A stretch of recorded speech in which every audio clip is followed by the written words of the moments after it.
സമാധാനത്തിൻ ദൂതുമായി ഒലിവിലമീടിയ ഇവിടെ തിരുവചനധ്യാനങ്ങളാൽ നിറയുന്നു ഈ അന്തരീക്ഷം. സ്നേഹത്തിൻ സാന്ത്വനമേകാൻ, ദൈവകൃപയിൽ വളരാൻ സ്വാഗതമോതുന്നു ഞങ്ങൾ ഒലിവില മീഡിയയിലേക്ക്. ദൈവനാമത്തിന് മഹത്വമുണ്ടാകട്ടെ.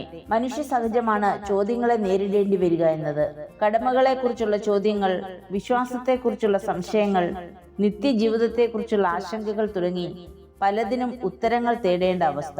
ചാനൽ ചർച്ചകളിലൊക്കെ അവതാരകരും പങ്കെടുക്കുന്നവരും പരസ്പരം ചോദ്യങ്ങൾ ചോദിച്ച് ഉത്തരം മുട്ടിക്കുന്നതും നാം കാണാറുണ്ട്. യേശുക്രിസ്തുവിന്റെ പരസ്യ ശുശ്രൂഷയ്ക്കിടയിലും മത നേതൃത്വം പലപ്പോഴും ചോദ്യങ്ങൾ ചോദിച്ച് അവനെ കുടുക്കുവാൻ നോക്കുന്നതും യേശു മറു ചോദ്യങ്ങൾ കൊണ്ട് അവയെ നേരിടുന്നതും സുവിശേഷങ്ങളിൽ പല ഭാഗത്തും രേഖപ്പെടുത്തിയിട്ടുണ്ട്.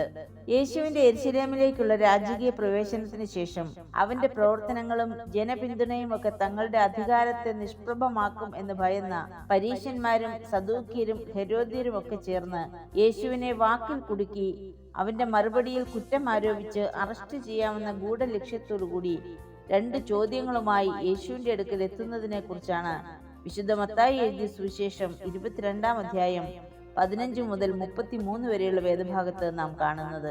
ന്യായപ്രമാണത്തിൽ ഉറച്ചു നിൽക്കുകയും അതിനെ കർശനമായി പാലിക്കുകയും ചെയ്യുന്ന റോമൻ ഗവൺമെന്റിനെ ഇഷ്ടപ്പെടാത്തവരുമായ പരീശന്മാരും ഇസ്രയേലിന്മേലുള്ള റോമൻ ഭരണത്തെ അംഗീകരിക്കുകയും പിന്തുണയ്ക്കുകയും ചെയ്യുന്ന ഹെരോദ്യരും, അങ്ങനെ ആശയപരമായും ദൈവശാസ്ത്രപരമായും ഒരിക്കലും ചേരാത്ത രണ്ട് കൂട്ടർ യേശുവിനെതിരെയുള്ള ഗൂഢാലോചനയുടെ ഭാഗമായി സംഘം ചേർന്നാണ് ആദ്യ ചോദ്യവുമായി എത്തുന്നത്.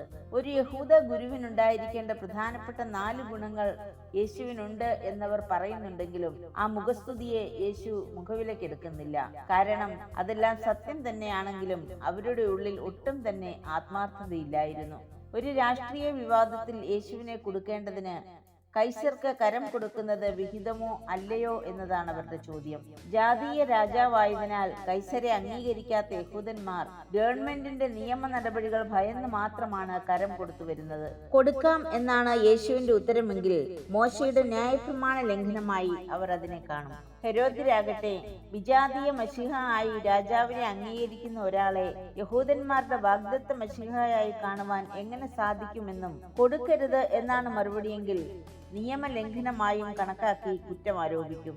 എന്നാൽ അവരുടെ മനസ്സിലെ കാപട്യമറിഞ്ഞ യേശു അവരെ കപടഭക്തിക്കാരെ എന്നാണ് സംബോധന ചെയ്യുന്നത്. യേശുവിന്റെ നിർദ്ദേശപ്രകാരം അവർ കൊണ്ടുവന്ന നാണയത്തിൽ ഒരു വശത്ത് കൈസറുടെ ചിത്രവും Tiberius Caesar son of divine Augustus എന്നും മറുവശത്ത് പൊന്തിഫസ് മാക്സിമസ് അഥവാ മഹാപുരോഹിതൻ എന്നും ആലേഖനം ചെയ്തിരുന്നു. കൈസരാണ് ദൈവം എന്ന് പറഞ്ഞു വെക്കുകയാണവർ. എന്നാൽ വിവേകപൂർവമാണ് യേശുവിന്റെ മറുപടി. കൈസർക്കുള്ളത് കൈസർക്കും ദൈവത്തിനുള്ളത് ദൈവത്തിനും കൊടുപ്പീൻ. ഒരു ദേശത്തെ പൗരൻ എന്ന നിലയിലുള്ള നമ്മുടെ കടമകൾ ഉത്തരവാദിത്വ ബോധത്തോടെ നിറവേറ്റേണ്ടതിന്റെ പ്രാധാന്യം ക്രിസ്തുവിന്റെ പ്രതികരണത്തിൽ നിന്നും മനസ്സിലാക്കാം. ലോകത്തെ എന്റെ ഇടവകയായി കാണുവാൻ ആഗ്രഹിക്കുന്നുവെന്ന് ജോൺ വെസ്ലി പറഞ്ഞിട്ടുണ്ട്. ദൈവത്തിന്റെ സ്വരൂപത്തിൽ സൃഷ്ടിക്കപ്പെട്ട മനുഷ്യന് ദൈവത്തോടും ഒരു ആത്മീയ ഉത്തരവാദിത്വമുണ്ട് എന്നത് പറയാതെ പറയുകയാണ് കർത്താവ്.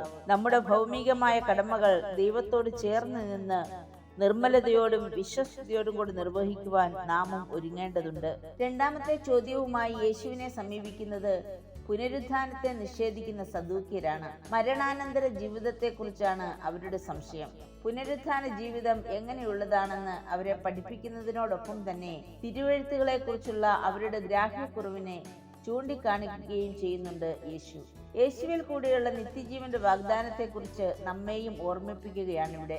അതുകൊണ്ട് നാം പലപ്പോഴും ഒഴുകിപ്പോകാതെ ഇരിക്കേണ്ടതിന് കേട്ടത് അധികം ശ്രദ്ധയോടെ കരുതിക്കൊള്ളുവാൻ ആവശ്യമാകുന്നു എന്ന് എബ്രായ ലേഖനം ഓർമ്മിപ്പിക്കുന്നുണ്ട്. സദൂക്യർ വിശ്വാസം അർപ്പിച്ചിരുന്ന പഞ്ചഗ്രന്ഥത്തിലെ പുറപ്പാട് പുസ്തകത്തിൽ നിന്ന് തന്നെ ദൈവം ജീവനുള്ളവരുടെ ദൈവമാണെന്നും മരിച്ചവരുടെ ദൈവമല്ല എന്നും മനസ്സിലാക്കി കൊടുക്കുകയാണ് കർത്താവ്. പൂർവ്വപിതാക്കൾ ഭൂമിയിൽ നിന്ന് മാറ്റപ്പെട്ടതിന് ശേഷവും യഹോവ മോശയോട് അരുളി ചെയ്യുന്നത് താൻ അബ്രഹാമിന്റെയും ഇസഹാക്കിന്റെയും യാക്കോബിന്റെയും ദൈവമാണ് എന്നത്രേ. മറുരൂപമലയിൽ മോശയും ഏലിയാവും യേശുവിനോട് സംസാരിച്ചതായി സുവിശേഷങ്ങൾ സാക്ഷിക്കുന്നു. 2 ചോദ്യങ്ങൾക്കുള്ള മറുപടിയും ചോദ്യകർത്താക്കളിൽ ആശ്ചര്യവും വിസ്മയവും ഉളവാക്കിയതായി നാം ഇവിടെ വായിക്കുന്നു. നമ്മുടെ നിത്യജീവിതത്തിലും സംശയങ്ങളുടെയും ചോദ്യം ചെയ്യലിന്റെയും ഒക്കെ അവസ്ഥകൾ ഉണ്ടാകാം. ജീവിതത്തിലെ വെല്ലുവിളികളുടെയും പ്രതിസന്ധികളുടെയും അനിശ്ചിതത്വത്തിന്റെയും മുമ്പിൽ പ്രതീക്ഷയും പ്രത്യാശയും ധൈര്യവും യേശുവിന്റെ വചനങ്ങൾ നമുക്കും പ്രദാനം ചെയ്യും എന്നതിൽ സംശയമില്ല. പ്രിയമുള്ളവരെ, നാം ആരാണെന്നും നമ്മിലുള്ള സ്വരൂപവും മേലെഴുത്തും ആരുടേതാണെന്നും ചിന്തിക്കാറുണ്ടോ? നമ്മുടെ പ്രവർത്തനങ്ങളും ജീവിതവും മറ്റുള്ളവരുടെ മുൻപിൽ അത് വെളിവാക്കും എന്നത് പലപ്പോഴും നാം മറന്നു പോകാറില്ലേ? ദൈവം തന്റെ സ്വരൂപത്തിൽ നമ്മെ സൃഷ്ടിച്ച് ഈ ലോകത്തിലാക്കിയിരിക്കുമ്പോൾ അപരനിൽ പരനെ ദർശിക്കുവാൻ സാധിക്കാറുണ്ടോ? യോഹന്നാൻ അപ്പോസ്തലൻ പറയുന്നത്,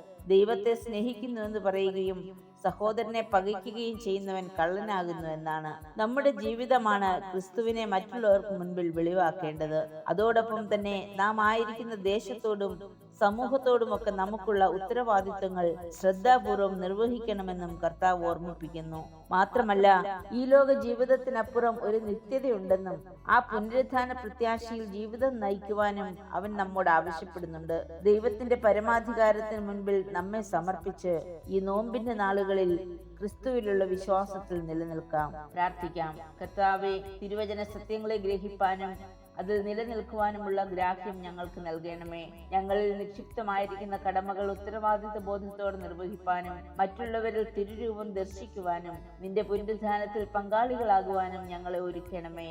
ആമേൻ.